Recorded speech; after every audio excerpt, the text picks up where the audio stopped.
Hello, everyone, and welcome to today's presentation, first in our series on self-care in 2026, thanks to support from Verizon. My name is Ashley Rumschlag, and I am the National Director of domesticshelters.org, a program of Alliance for Hope International. I'm joined by Carrie Ann Gwynn, our Verizon Skill Forward Project Coordinator, Rachel Myers, our Senior Digital Services Specialist, and Hannah Craig, our Director of Content. Rachel and Hannah will be working behind the scenes today, and Carrie Ann will be presenting. Today's presentation will be 60 minutes and will feature an honest look at how tech impacts our mental health, relationships, and futures. This webinar is made possible by our partnership with Verizon through the Verizon Skill Forward program. As you saw in the video introduction, Verizon Skill Forward is an upskilling initiative designed to equip you and your community with the professional skills needed to remain relevant in this ever-changing job market. Skill Forward offers over 400 courses and over 100 professional certificate programs completely for free in topics ranging from leadership to AI to coding to Excel to graphic design, nutrition, and so much more. In the chat, you'll find a link to learn more and get started. If you're interested in promoting this program within your community, please reach out to Carrie Ann at skillforward@allianceforhope.com. We have marketing materials that we can send your way so you can start providing this awesome program to your clients and community. As I mentioned, this is going to be a series for 2026 on self-care. This year, we're committed to helping you find smart but impactful ways to focus on self-care as part of our 2026 webinar series. This series will be completely free, thanks to support from Verizon and Verizon Skill Forward. To learn about upcoming dates, make sure you're signed up for domesticshelters.org emails. We'll drop a link in the chat so you can get signed up. And just so you can see there, we've got our next one coming up on February 17th. We'll send an email once registration opens up for that that webinar, and we're going to cover the lost art of connection, recovering community in the modern age. The Purple Ribbon Awards are open and accepting nominations. As you may recall, the Purple Ribbon Awards are a national recognition program led by Alliance for Hope International and domesticshelters.org. And its purpose is to honor individuals, teams, organizations making a significant impact in the response to domestic violence. The nomination window is open now through February 27th. And what makes the Purple Ribbon Awards unique is the range of professionals and roles that they recognize. The program includes categories for advocates, survivors, law enforcement, medical and legal professionals, first responders, and multidisciplinary teams, reflecting the reality that ending violence requires coordination and cross-sector work. Many honorees will receive national visibility, and all winners will be eligible for grants totaling $30,000. So if you know someone, whether an individual or organization whose work deserves recognition, I encourage you to learn more and submit a nomination at purpleribbon.awards.org. And just a reminder to save the date for the 2026 Annual International Family Justice Center Conference. Now more than ever, we need collective hope, healing, and resilience in our communities and our organizations and ourselves. This conference is your opportunity to recharge, reconnect, and reimagine what's possible over the course of several powerful days. You will be challenged to think differently about your work, deepen your understanding of trauma-informed care, and explore innovative strategies to create safer, more supportive pathways for survivors. Whether you are a seasoned leader or new to the Family Justice Center movement, you will leave with renewed inspiration, clear goals, and actionable ideas to strengthen your organization or Family Justice Center. Please save the date, and more details and registration will be announced when it becomes available. As I mentioned, domesticshelters.org is a program of Alliance for Hope International, and our goal is to create communities of safety, hope, and healing. To learn more about all the programs included in Alliance for Hope, please go to allianceforhope.org. And there are also tons of resources for you to utilize in your work to help survivors. All right, we'll get started here in just a minute. I just want to remind everyone this is a webinar. We do have closed captionings available. To enable those, just go click on show captions and click enable under there. A transcript will be available within a week of the presentation. And you're in listen only mode, videos are off. Please use the Q&A section for questions. The chat just moves too fast and we kind of tend to miss questions. We don't want to miss anything. So make sure you put those questions in the Q&A. We'll email a certificate, transcript, a recording, and any resources mentioned by Carrie Ann within a week of the presentation. All right, so with that, allow me to introduce Carrie Ann. As I mentioned, she is our Verizon Skill Forward Project Coordinator. Over her 10 plus years of work with survivors, Carrie Ann has been the founding director of Camp Up America. She is also a registered yoga teacher, functional nutritional therapy practitioner, and a psychosomatic practitioner. Carrie Ann is passionate about pursuing wellness from the most holistic and foundational level and living life to its absolute fullest. Without further ado, Carrie Ann, take it away. Carrie Ann, we're ready for you. We're ready. Oh my gosh. I am so sorry. I totally fell into a scroll hole. I'm just kidding. Welcome. Thank you Welcome, so welcome. much for having me. Gosh, who's been there though, right? With tech and you're opening your phone and all of a sudden you lose all of this time. That was obviously not real. I am so excited to be with you. Thank you for setting aside this time for today's webinar. We're just delighted that you're here.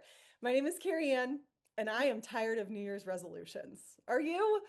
Okay, so first of all, they strongly go against the natural rhythms of nature and our humanity. Winter is the time to hunker down, to get cozy, to nourish ourselves, to connect with loved ones. It just doesn't feel like the time to get out there and make a million goals and overhaul our entire lives in the name of personal growth. And second of all, resolutions are completely played out. There, I said it. Are we seriously going to do this every single year? While I completely understand the fresh start of a new year and I love a good reason to reflect and reset, we keep failing in the same ways year after year. And I think that we are largely asking the wrong questions. Instead of what am I going to accomplish this year? Let's instead ask, what am I going to stop doing so that I have the space needed to be who I want to be and to do the things that I want to do?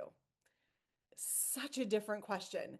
And when we talk about new habits without addressing the old habits that keep us stuck, we are doing ourselves a serious disservice.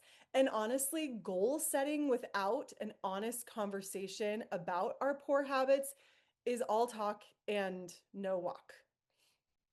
So hear me out. If you want to start anything, you have to stop doing something else, right? So if I want to start having a clean kitchen, I need to stop sitting on my couch after I get my kid to bed. If I want to start exercising in the morning, I have to stop sleeping in as long as I want to. And if I wanted to do something like complete a course on Skill Forward or be like Tiffany and complete 6 professional certificates, I would need to stop my nightly Netflix habit. Are you with me? So starting on its own, it isn't enough. And it's precisely why we have Quitter's Day. I don't know if you've heard of this, but Quitter's Day this year was January 9th. It is the day by which most people have given up on their New Year's resolutions or their goals for the new year. 9 days in. That honestly blows my mind. When we were planning our January webinar as part of our self-care series, goal setting was obviously the low-hanging fruit. It was like, new year, new energy. Yes, let's do this. This is going to be the year for us. Thinking about it left me not only completely uninspired, but honestly really annoyed. Why are we doing the same song and dance again? And then I started thinking about Quitter's Day and why so many of us fail when it comes to our goals. Why aren't we doing the things that we say we want to do? Why aren't we living according to the values that we supposedly have? And why are we so apathetic when we say that we are hope givers? It just doesn't add up. If you know about the science of hope, you know that in order to actually have hope, you have to have a goal. Hope is not possible without a goal. A couple months ago, we had high performance coach Ross Loofborough on our webinar talking about how to make change when it matters most. And when I was Ross's coaching client, we talked fairly regularly about what I'm going to refer to as tech addiction. To put it plainly, I kept going back over and over again to something that had negative impacts on me and on people around me. And I kept slipping into the same habits over and over again. And honestly, it was a little bit embarrassing because there were so many negative impacts on my life. And what I like to call it for me personally is lonely girl mode.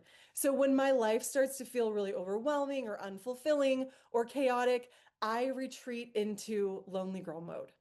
This mode for me is marked by my mind telling me that I have no friends, that I'm a burden to everyone, lies, as well as a disgusting overconsumption of things like Netflix, Instagram, Facebook videos, Facebook Marketplace, and the list could seriously go on and on. I was just app jumping from one thing to the next. And it was a way for me to momentarily escape the reality of a very challenging season of my life that was seeped in grief and uncertainty. But guess what? When I woke up after falling asleep to Netflix, my reality had not changed because I hadn't changed it. And my sleep was trash, which does not help anything. And all in all, I was not living in the way that I wanted to. One of the questions that Ross asked me was about values. He said, Carrie Ann, if we were going to look at the way that you truly spend your time, does the way you spend your time reflect your values and what you actually care about? And that question stopped me in my tracks. I felt intensely seen in a very uncomfortable and convicting way because the answer was emphatically no. On my deathbed, I am not going to look back on my life and think, I'm so glad I drowned my sorrows in Netflix. Or, man, those Instagram reels really added depth and meaning to my life. It's just not going to happen. And I wonder if you were to be brutally honest with yourself and ask the same question, does the way that you spend your time align with what you value? If you're not sure, and maybe you think that you spend your time really well, I want to encourage you, if you have an iPhone, to look at the screen time app inside your iPhone in the settings. It will tell you how much time you're spending on your phone, and it does not lie. And then you can decide, is this really how I want to be spending my time? Is this what I value in life? So then the question is, what in the world is holding us back, and what do we do about it? So for many of us, tech has its claws sunken into us in a way that is making it impossible for us to move forward in our lives. And maybe it's related to professional, personal, relational, or health goals, or heck, any type of goals. But to put it plainly, tech is silently robbing us of hope, and we are letting it happen. It's the equivalent of saying to the burglar, here are the house keys, take anything you want, and then freaking out the next day because all our stuff is gone. And we are to blame, partially. I want to pause for a moment. How are you feeling? Do you notice anything arising in your body right now? I wonder if we need a collective breath. Called out. Scotty's like, I feel called out. It's scary. I feel seen. Y'all, when I was prepping for this webinar, I had to take so many breaks because the content is so heavy and so far reaching, the impact. So I want to just remind you that knowledge is power and that shame is not welcome here. And I'm seeing someone say, honestly, I tell people it's the only time I can escape from my thoughts. I get that. And this, all of big tech is designed to make it that way, that we feel like this is my only lifeline. And we're going to talk about that. But I want you to join me for just a second and maybe placing a hand on your chest and a hand on your belly. We're going to hear some troubling stuff, okay? And it's going to be okay. We're going to get to action steps. There's going to be things to do. But this is part of breaking the addiction is just even checking in with self and seeing what's there. Because the only way that we can do better is first to know better. So there are likely going to be some moments, true warning here, of some pretty intense discomfort for you in the next 45 minutes. And I want to encourage you to see if you can just coexist with it, sit with it, notice it, and then try to stay with me, okay? Try to leave your phone down. Try to be completely present in this moment with this content and just notice what arises when you choose to be right here. If you're with me on this challenge to just be completely present, I want you to drop "I'm with you" on in the chat. Some I'm hearing a lot of "I'm with you." Yes, there is so much power in this solidarity that we're all going to struggle through together to just be completely present. I'm so, so thankful to see all these responses coming in. Thank you all for being willing to take that challenge. I love it. Yeah, so good. Okay, I want to take you on an imaginary journey now. Let's pretend we have a time machine and we head back to the Paleolithic age. We hunt, we gather, we find a mate, we build our shelters, and occasionally a lion might come to our village and we're like, oh, it's time to move on. We got to get out of here. So we do. We explore, we find new areas with the resources we need to survive. And all the while, every time we do these things, we feel pretty darn good. And our brains release a neurotransmitter called dopamine. And this is essential as, remember, we're cave people, it keeps us motivated to do the things that are necessary for survival. And we wouldn't be alive without the survival things. The dopamine tells us, hey, that was worthwhile. That was fulfilling. I should do that again tomorrow. And we do. So we continue hunting, gathering, being with one another. All of it is for survival. You've likely heard dopamine referred to as one of the happy hormones, right along with serotonin, like, oh, it's a feel-good hormone. How lovely, right? But then why is it simultaneously bringing so much misery into our lives?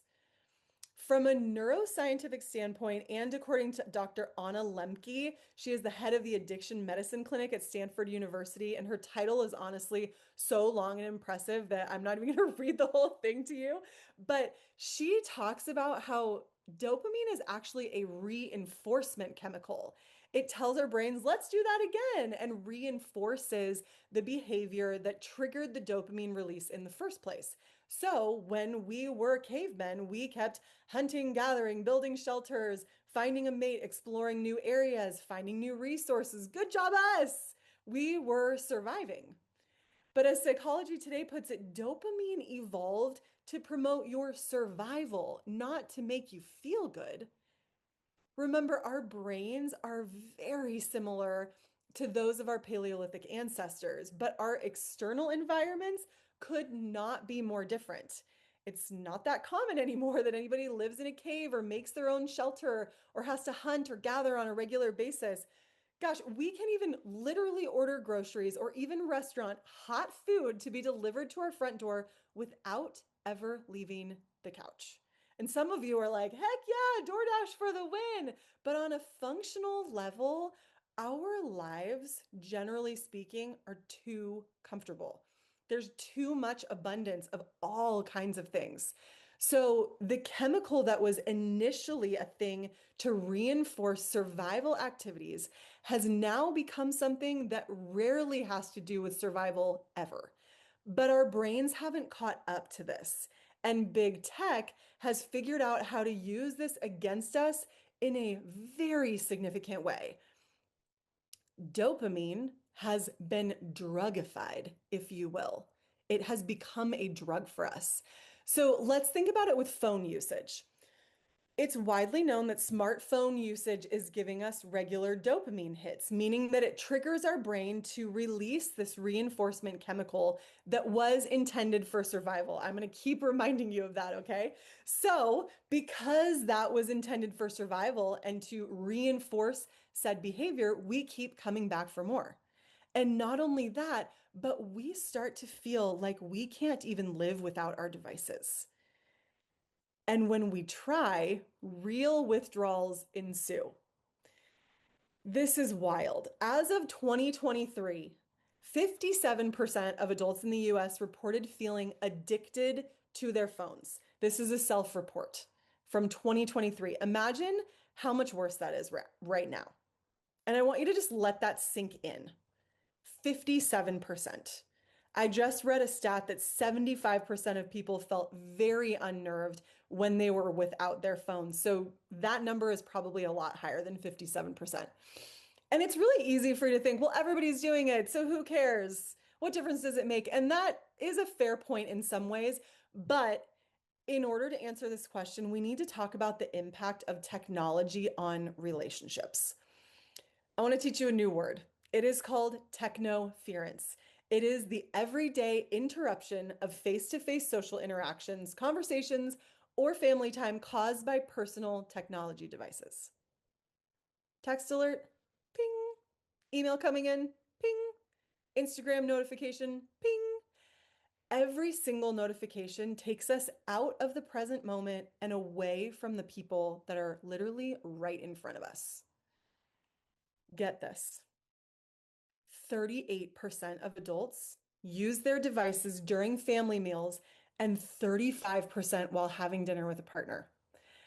You've likely witnessed this regularly. I just saw this a couple days ago. This couple, they're on a date, they're at a restaurant, sitting side by side, not looking at each other, not talking to each other. So let's pause again. Moment of self-reflection, okay?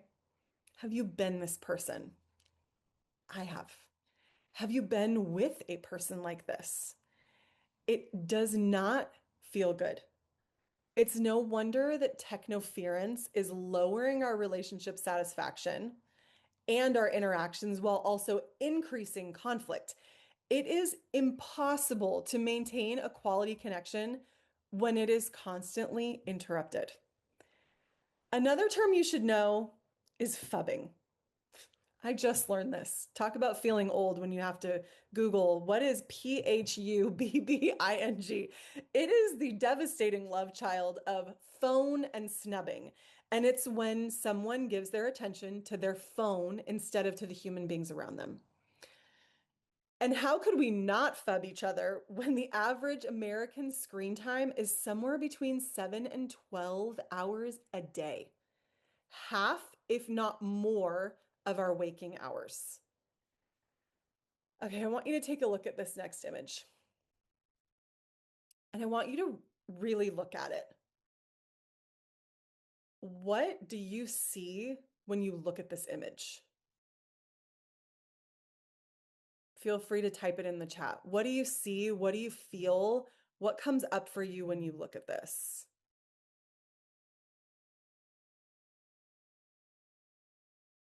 Sadness, disconnection, heartbreak, a missed opportunity. Oh, it's so good. The child is sitting in the shadow of the phone. Barrier, lack of bonding moments, division, detachment, feeling ignored. Yeah. This is the sobering reality of our phone usage and its impact on relationships. You could just as easily put two adults on either side of the phone wall and it would still ring just as true. And honestly, this photo, it breaks my heart. I remember when I first saw this picture years and years ago, and it was so sobering because when we do this, when we phub our loved ones or anyone, we are telling them that who they are and what they care about is not nearly as important as the rectangle in our hands. At best, it's hurtful, but at its core, it is completely dehumanizing. I'm going to say that again in case anyone was distracted and needs to hear this. When we do this to our loved ones, we tell them, this is more important than you. At its best, it's hurtful, and at its core, it is completely dehumanizing.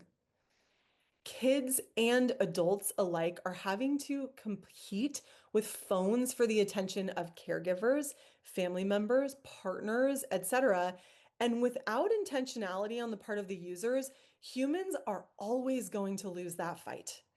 This constant digital dopamine drip keeps us, the users, coming back for more. And it is impossible to compete with because remember, our brains still think that dopamine is survival. We need it for survival. Not only that, but when we get out of practice with in-person, face-to-face interactions, there are parts of our humanity that begin to atrophy and that we're seeing go basically extinct in our society. Things like empathy, things like the ability to read nonverbal cues, which are thought to make up 70 to 90% of communication. Are you seeing why this is such a huge issue? It's no shock that anxiety, depression, and loneliness are worse than they have ever been. And as you can see from the chart, the impact is the worst for 18 to 25-year-olds. It seems like the only group coming out relatively unscathed are those aged 50 or older. And when you think about it, it really makes sense. Didn't grow up with high-speed internet, don't often utilize smartphone technology and social media and TikTok and all the things. And that tells you all you need to know right there. So our collective anxiety is on the rise. Meanwhile, our devices are giving us these big and small amounts of dopamine that keep us coming back for more because of the way that dopamine reinforces our behavior. And that leaves us feeling like we can't live without our phones. There is a term, nomophobia, which is the fear of being without your phone. Like, that is wild. And you might be thinking, well, Carrie Ann, doesn't human connection give us dopamine too? Yes, it does. That is designed to give us dopamine as well, because we talked about this in our Reimagining Self-Care webinar long ago, that connection is for survival. We need it desperately. But here's the problem. We are overloading our dopamine receptors. So what that means is that in order to feel reward, we end up needing more and more and more. And if you think about it, like when you eat a lot of food for extended periods of time, your stomach is going to stretch out. And eventually you're like, oh my gosh, I have to keep eating and eating and eating to feel full. Whereas if you started limiting the food that you ate, your stomach would shrink back down. You would feel satiated a lot more quickly. That's what's happening with dopamine in our brains. So, to understand more about the dopamine system of the brain, we really need to understand the relationship between pain and pleasure. So, I want you to hear this from Dr. Anna Lemke, leading dopamine expert in the world. Okay. She talks about how pain and pleasure are co located in the brain and what it means as it relates to our reward system. Take a watch. Big idea number one, the pleasure-pain balance. One of the most important discoveries in the field of neuroscience in the past 100 years is that pleasure and pain are co-located. By that I mean the same parts of the brain that process pleasure also process pain. And pleasure and pain work like a balance. When we feel pleasure, the balance tips one way. When we feel pain, it tips the other. One of the overarching rules governing this balance is that it wants to stay level. After any deviation from neutrality, our brains will work very hard to restore a level balance, or what neuroscientists call homeostasis. For example, I like to watch videos of American Idol. When I watch, my brain releases a little bit of the neurotransmitter dopamine in my brain's reward pathway, and my balance tips slightly to the side of pleasure. But no sooner has that happened than my brain adapts to the increased dopamine by down-regulating my own dopamine receptors and dopamine transmission. I like to imagine this as little gremlins hopping on the pain side of my balance to bring it level again. Not very scientific, I know. But here's the thing about those gremlins. They like it on the balance. So they don't hop off once it's level. They stay on until it is tipped an equal and opposite amount to the side of pain.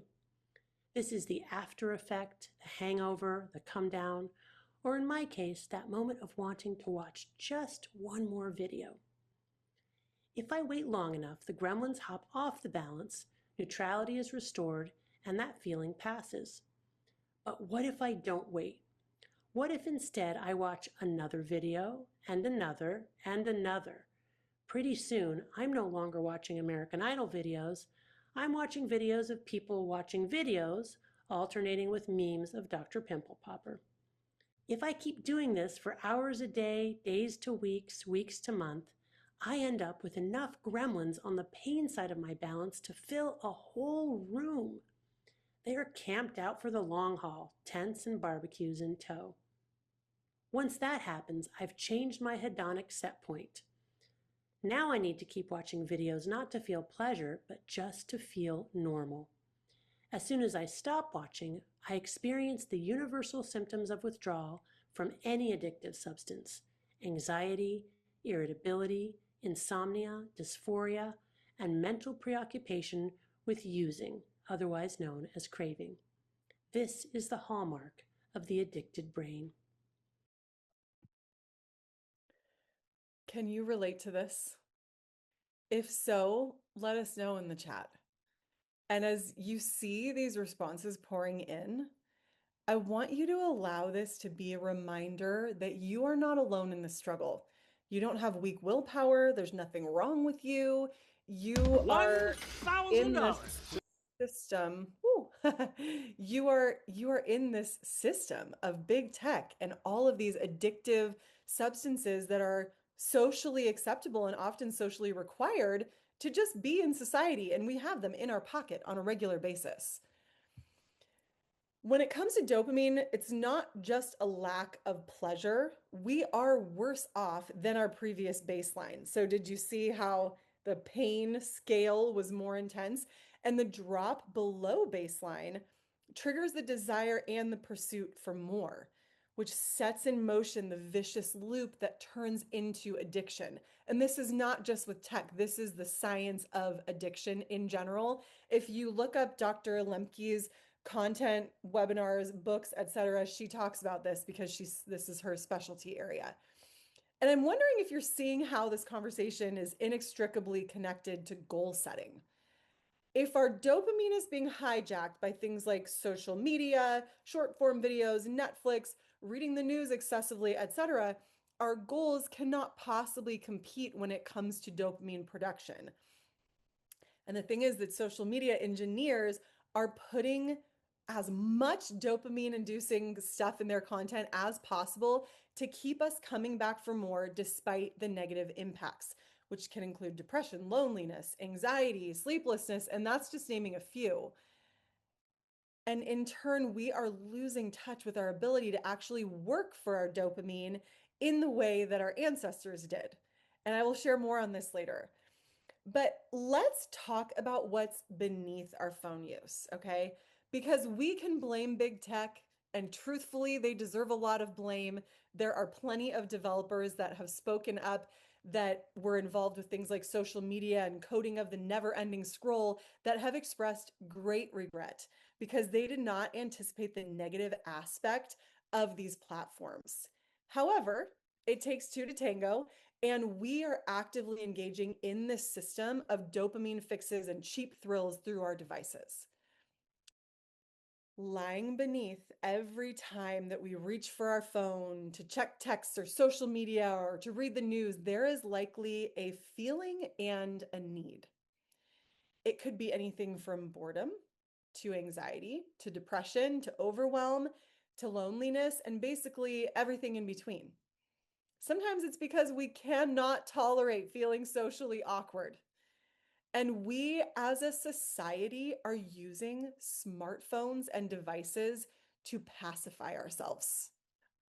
Think about it. You're in line at the grocery store.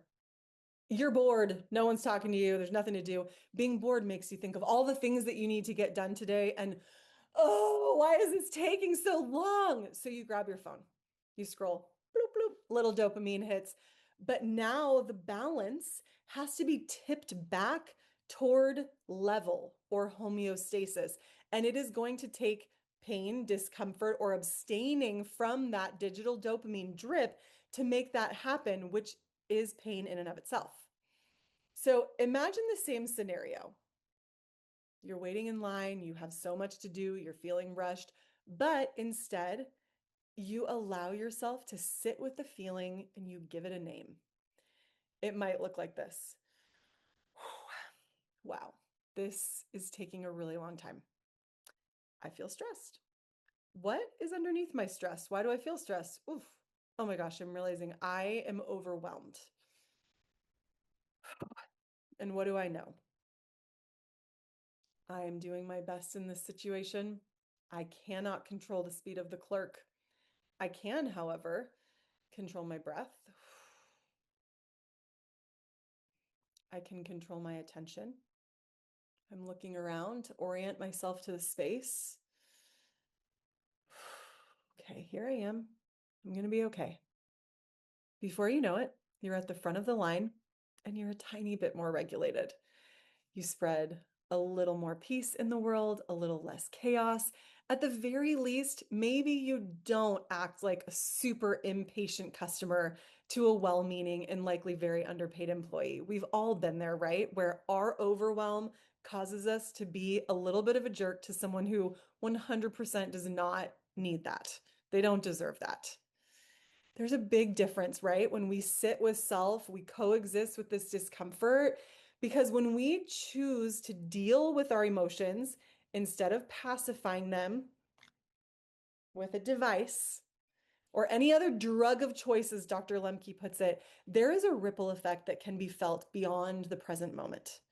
But when we cannot function normally without our adult pacifier, we know we have a serious problem. Adolescent and child psychologist Dr. Justin Romano has a whole TED talk. He talks about addiction being categorized as hazardous use while driving or when it's dangerous, impaired social functioning like isolation, withdrawals when you're away from your phone, increased tolerance, like you have to watch more and more videos to get that high, trying to cut down on your phone use and not being able to, giving up hobbies and interests that you used to have just so that you can watch Netflix, scroll the internet, whatever it happens to be. I think if we're really honest, we've all been there. And so let's ask ourselves these questions. Do I use my phone in any way while I'm driving? We know this is dangerous. So that tells us we're doing something reckless. Do I allow myself to scroll endlessly even when I feel terrible afterwards? Confession, yes, I have done that on many occasions. Do I try and stop watching videos but can't seem to quit? Do I keep using social media even though it takes me away from being fully present with my loved ones? I think all of us can answer yes to at least one of these questions. And as I've mentioned, addictions trigger other issues. They're called comorbidities. There are links to depression, anxiety, substance abuse, and OCD that have been studied in response to excessive smartphone use. The brain science on this is totally clear. As though the comorbidities were not enough, they should be, but let's say they're not. Our attention span as a society has now dropped down to 8 seconds. That is officially less than a goldfish. Yikes. The authors of the book Attensity, a manifesto of the attention liberation movement, talk about it like this. In a real sense, our attention does not belong to us. The harms of this new economy cannot be overstated. Human attention is the stuff out of which we care for ourselves, our communities, and our planet. Wow. When I read that, it struck a very deep chord. I wonder if you also feel that chord being struck. The thing out of which we care for ourselves, our communities, and our planet no longer belongs to us unless we do something about it. That is up to us. Another huge impact of screen usage is on our sleep. We've all heard this phrase, I'll sleep when I'm dead.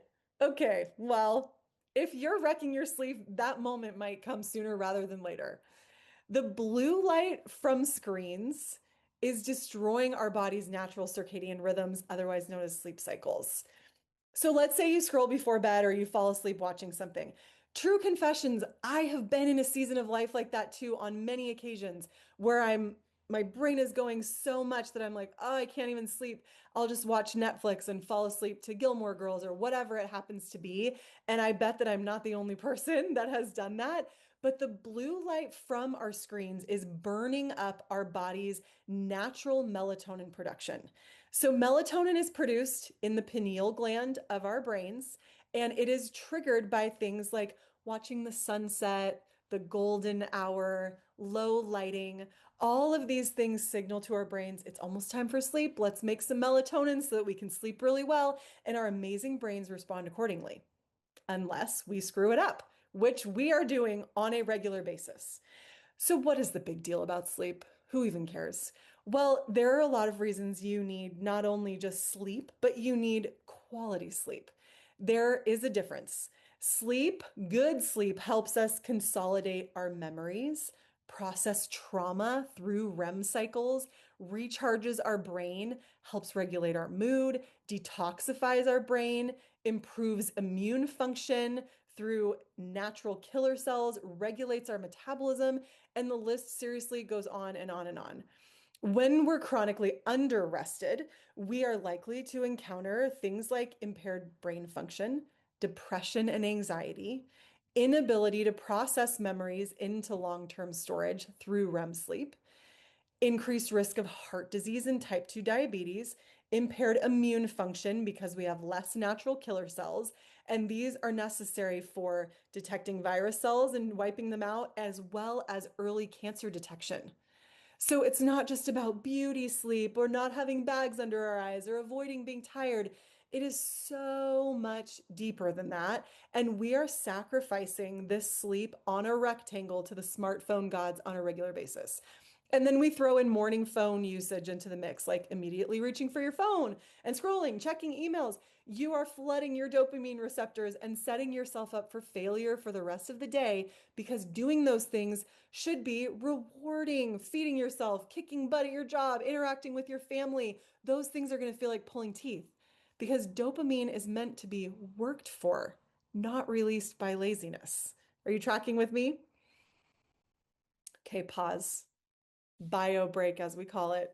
Check in with yourself. How are you? What's arising for you? Deep breath. Believe it or not, we've only scratched the surface of the issues when it comes to tech addiction, and it's far-reaching impacts, but it's time to move on to action steps that you can start taking today to loosen tech's grip on you. And I want you to hear this if you hear nothing else. Freedom is possible. Even if it's something that you fall back into from time to time and you have to break free from over and over, freedom is possible. And as we have discussed, it is completely worthwhile to make the effort. In our lives, we're living with some pretty dysfunctional neural pathways. In other words, the more you reach for your phone in the morning, the harder it will be to stop doing that. And the same goes for any other type of addiction or tech addiction. But here's the great news. Our brains are plastic. They are malleable. So let's talk through some ideas to break tech addiction. First, you are here. You are attending this webinar, and knowledge is power, baby. Honestly, even researching this webinar, like I said, had me ready to move off the grid and get a landline. You know what I'm saying? So I hope that this knowledge empowers you as well. Second, what can we do to our phone to make a stopgap before you reach for it? Do you need to change your lock screen to say something like, do you really need to look? Or take a deep breath. You could do something as cheap as putting a rubber band on your phone so every time to use it, you have to move that off. Let's make it something free, something cheap. You could cover your Face ID or turn it off so that you have to physically enter your passcode. This one additional step can cause you to question whether or not you really need to be using your phone. And spoiler alert, you probably don't need to. Another option is digital dopamine fasting. So Dr. Lemke suggests abstaining from your drug of choice, as she calls it, for 30 days. This is the average amount of time that it takes for the dopaminergic system balance to be restored. So remember those gremlins on the teeter-totter? We have to give those gremlins plenty of time to get off the teeter-totter for balance to be restored without tipping it back in the way of pleasure over and over again. But remember, this is likely and possibly an addiction, and you are going to have withdrawals. Please expect them. Your brain is going to tell you things like this. I don't really have a problem. Oh, it's not that bad. If you have worked with or loved an addict, you know that this is classic addict verbiage. I can just use a little bit. I can come back anytime. I can stop anytime I want. But complete abstinence from this is unnecessary, says your brain. Don't listen. Those are the gremlins begging you to keep them on the teeter-totter. So if you're experiencing feelings of withdrawal, allow this to be encouragement that you are slowly restoring balance. Dr. Lemke has seen this time and time again for most people that if they abstain from their drug of choice for 3 to 4 weeks, they get to the other side of that feeling happier and healthier than they did at the beginning. And the great news is that when we engage with the pain part of the pain pleasure balance, we actually can help minimize the feelings of withdrawal and lower chances of relapse. To be clear, I am not recommending self-harm. I feel like it also bears to be said that this is not medical advice. You need to speak to a certified mental health practitioner. These are recommendations, okay? We're talking about things like exercise, cold plunges, intentional discomfort. And here are some other intentional discomfort ideas to help reset the pain pleasure balance, according to Dr. Lemke. First, she says you have to make a plan the night before, otherwise, you will naturally choose pleasure instead of pain every single time. This includes things like putting out the book that you're intending to read or the clothes that you're going to wear for exercise. Do not have digital devices within reach. When you wake up, get out of your bed. How simple is that? Simple, but not easy. If you're able to engage in movement or mindfulness, ideally outside when the natural light is coming into the eyeballs, it helps burn off the rest of that melatonin, allows us to be awake, fresh air, all of that. So many benefits. You're going to need a habit to go in the place of scrolling, binging, etc. So we can't just say, well, just stop doing it, right? Something needs to go in its place. And let's make it something that's beneficial to you. So what if you went on a walk instead of your nightly scroll? Replace scrolling with strolling. You see what I did there? What if you moved your body in some way? What if you did 10 squats? While movement is amazing for tipping the scale back, maybe that's not accessible to you, and that's okay. Maybe you can have some kind of mantra or phrase that you repeat to yourself in these inevitable moments of temptation. Another idea is that you could have a friend or loved one or coworker put a screen time limit on your phone and only they know the password. That way, if you're like, hey, I need to watch 2 more hours of Netflix, you have to actually go ask permission from someone, and it feels pretty embarrassing. So that might stop you in your tracks right there. Or think about this. Do you have a hobby you've been neglecting, a part of the house that needs decluttering? Maybe consider making a new rule for yourself. I no longer scroll, I tidy up my kitchen, or I don't watch Netflix anymore, I crochet. You can insert any hobby or habit here. Another thing that you need to learn to do, that we all need to learn to do, is to pay for our dopamine upfront. So what does that mean? Instead of scrolling and flooding your dopamine receptors first thing in the morning, start your day with a natural dopamine release by doing something productive, like making your bed, exercising, taking a cold shower. These uncomfortable and unpleasant things will trigger more of a sustained dopamine release, not just this surge and then crash. Researchers say that this boosts mood and helps with sustained motivation throughout the day. And as they say, happy people make the bed. Dr. Lemke says that to be happier, to experience more joy, we need to do the counterintuitive thing of moderating and greatly reducing our use of instantaneous, easy pleasures and intentionally lean into right-sized pain in order to reset our pleasure pain balance. So in pursuing these right-sized pains, we are also increasing our tolerance of discomfort. which will eventually allow us to tolerate moments like the line at the grocery store without immediately reaching for our adult pacifiers. You may be in a place right now where silence is disturbing to you. I know that I have been in that place recently. Our minds and lives are filled with so much noise that literally, if you wanted to never listen to your own thoughts again, you could easily avoid them. You could easily fill every single waking moment with noise. But to what end? Is it a life well lived if you don't experience the broad spectrum of emotion, including discomfort and boredom, or maybe grief or anger? And can't we only experience joy and happiness as we allow ourselves to experience grief and pain? If we can't go to the dark depths, can we go to the high highs of real life connection? The pain pleasure teeter totter would agree. If that's you, I want you to start by setting a timer and sitting in silence for a couple minutes. You may even need to start with just 1 minute. And honestly, this is a no judgment zone. Some silence is better than none, even if it's 30 seconds that you're starting with. When you know that the silence is going to end, you may find that it's easier to tolerate it. You're like, okay, I can do anything for 30 seconds. I can do anything for 2 minutes. And as you become more comfortable with silence and stillness, you can slowly increase the amount of time that you sit with it. And from a somatic standpoint, I would highly recommend finding one thing that is pleasant or neutral, either in your body or in your surroundings. So it could be something like spaciousness in my belly, or hey, my shoulders actually feel pretty good today. Or it could be a soft blanket across your legs, or a lovely plant in your home that you look at.